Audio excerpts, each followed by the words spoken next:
Թովմասյան, համեցեք պարոն Թովմասյան։ Շնորհակալություն, նախ ուզում եմ ողջունել նման նախագիծ բերել ազգային ժողով եւ ես կարծում եմ, որ մենք վաղուց պետքա սա արած լինեինք եւ նաեւ պետքա մտածենք կլինկերի վրա համանման տույր դնելու հարցը ինչու,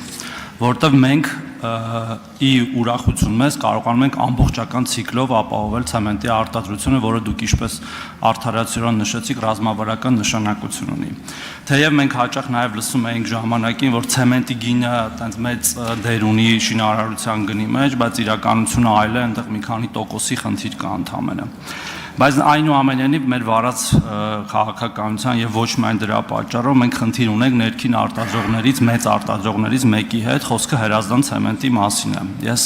գիտեմ, որ այնտեղ կա սնանկացման գործընթաց, որը հերթական սնանկացման գործընթացներից է վերջի տասնամյակների ընթացքում։ Ու նաեւ հաշվի առնելով այդ ռազմավարական դերը ու նաեւ այն ցեմենտի մարկաները, որ հրազդան ցեմենտը արտադրում է, կառավարությունը որևէ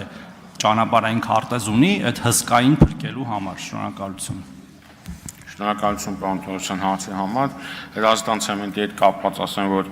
այո, այդ գործընթացը այս բան գտնվում է կառավարության ուշադրության կենտրոնում։ Մի քանի անգամ կոնսուլտացիաներ եւ հանդիպումներ ա եղել այնտեղի սեփականատերերի հետ եւ այս բանին մշակվում է ճանապարհային քարտեզ, ինչպես կարելի է այդ հարցը լուծել։ Գիտեք, որ այնտեղ ֆինանսական որոշակի խնդիրներ են առաջացել, որի արդյունքում սնանկացման գործընթացը սկսել։ Ինչ վերաբերում է ցեմենտին, մենք դուք նշեցիք կլինկերի հետ կապված հարցը, այս բանը ունենք երկու կլինկերից ցեմենտ արտադրող ընկերություններ, եւս երրորդը ներդրումներ են կատարում, բայց մենք լիահույս ենք, որ առնվազն նրանցից մեկը ելի կշարունակի ամբողջական ցեմենտի արտադրությունը, որը կբերի ելի ցեմենտի ինքնարժեքի որոշակի նվազեցման, մրցակցային լավ դաշտ ստեղծելու արդյունքում։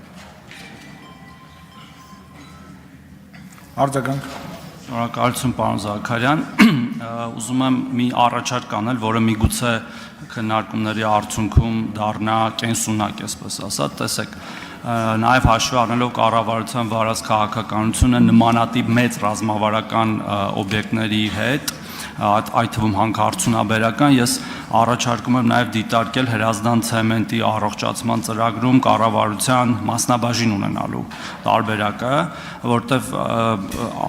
անքննելի է, որ եթե մենք ներքին արտադրության խոշոր, այսինքն խոշոր գործարաններ չունենանք,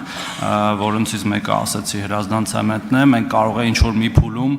կանգնենք լուրջ մարտահրավերի առաջ, իհարկե այնտեղ տարբեր մեխանիզմներով դա կարող է տեղի ունենալ, այդ առողջացման գործընթացի ընթացքում, պետության կողմից ներդրումների միջոցով, բայց ես կարծում եմ, որ մենք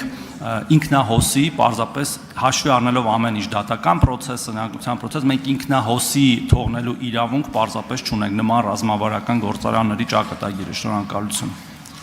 Միանշանակ ճիշտ եք, ինքնահոսի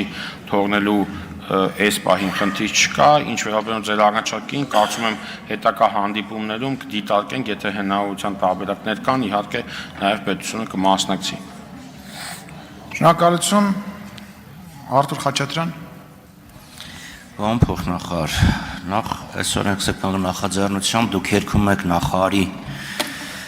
այն փիլիսոփայությունը, որ ցանկացած